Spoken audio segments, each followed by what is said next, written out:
भगत सिंह एक स्वतंत्रता सेनानी थे। भगत सिंह ने साइमन कमीशन की विरोध किया था। उनके साथ लाला लाजपत राय थे। उन्होंने साइमन वापस जाओ का नारा लगाया। लगभग 23 साल की उम्र में ही उन्हें फांसी चढ़ा दी गया है। आइए आज भगत सिंह के बारे में बताते हैं।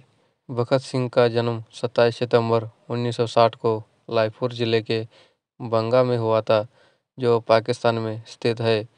उनके पिता का नाम सरदार किशन सिंह संधू था और माता का नाम श्रीमती विद्यावती जी था। यहाँ 10 भाई बहनें थे। भगत सिंह का नाम अमर शहीदों में लिया जाता है। उनका प्रेक्षक गांव कटकड़ काला है, जो पंजाब में है।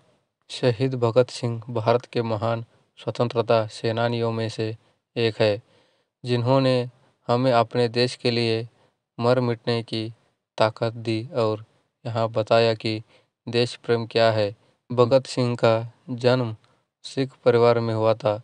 जब भगत सिंह का जन्म हुआ तो उनके पिता सरदार किशन सिंह जी जेल में थे। उनके चाचा श्री अजीत सिंह जी स्वतंत्रता सेनानी थे और उन्होंने भारतीय देशभक्ति एसोसिएशन भी बनाई थी। भगत सिंह जी का दाखिला दयानंद एंग्लो वैदिक हाई स्कूल में कराया था।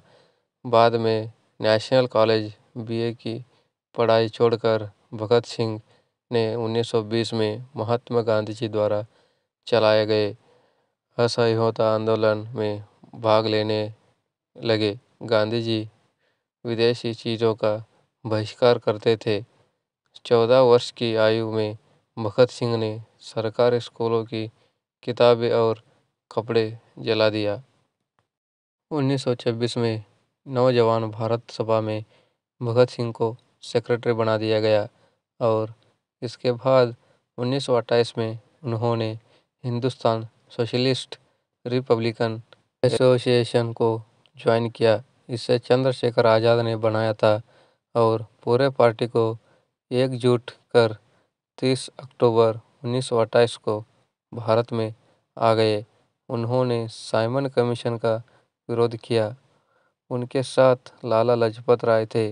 वे साइमन वापस जाओ के नारे लगाते रहे। इस आंदोलन के चलते उन पर लाठीचार्ज किया गया। इसमें लाला लाजपत राय बुरी तरह से जख्मी हो गए। उनकी मृत्यु हो गई। लाला लाजपत राय की मृत्यु होने के कारण देश की आज़ादी के लिए हो रहे आंदोलन और ज़्यादा तेज़ी में आ गए। लाला लाजपत राय की मृत्यु से भगत सिंह और उनके पार्टी को गहरा झटका लगा। अंग्रेजों से बदला लेने की ठान ली और फिर उन्होंने अंग्रेजों को मारने का प्लान बनाया। उन्होंने अंग्रेजी पुलिस अधिकारी स्कॉट को मारने का प्लान बनाया, लेकिन गलती से उन्होंने असिस्टेंट पुलिस सौंदर्स को मारा। इस कारण अपने आप को बचाने के लिए भगत सिंह लाहौर चले गए।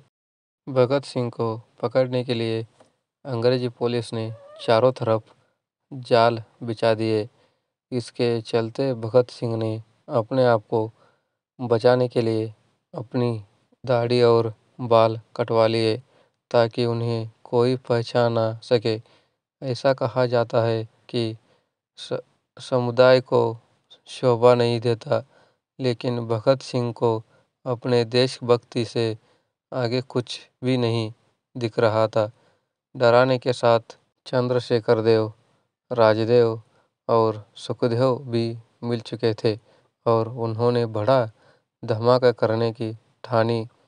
8 अप्रैल 1929 भगत सिंह जी ने अपने साथी क्रांतिकारी बटुकेश्वर दत्त के साथ मिलकर ब्रिटिश सरकार की असेंबली में बम विस्फोट कर दिया।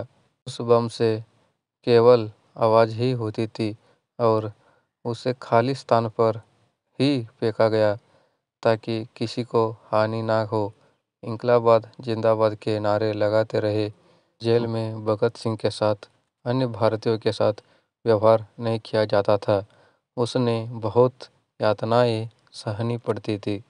24 मार्च 1931 फांसी दी जानी थी, लेकिन देश के लोगों ने उनकी रिहाई के लिए प्रदर्शन करने शुरू कर दिया।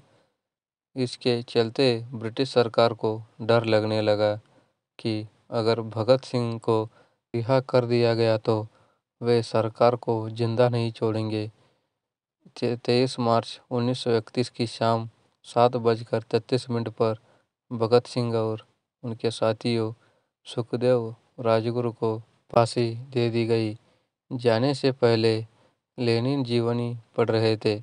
उनसे उनकी आखिरी इच्छा पूछी गई। उन्होंने लेनिन की जीवनी पूरी पढ़ने का समय में मांगा। कहा जाता है कि जेल अधिकारियों ने जब यह सूचना दी गई कि अब उनकी फांसी का वक्त हो गई है, तो उन्होंने कहा था, ठहरियो, एक क्रांतिकारी को दूसरे क्रांतिकारी से मिलने मिलने दो। 1 मिनट के बाद छत की ओर पुस्तिका को उछाला कर बोले, ठीक है, अब चलो। फांसी पर जाते समय तीनों क्रांतिकारी मस्ती में मग्न होकर गीत गुनगुना रहे थे।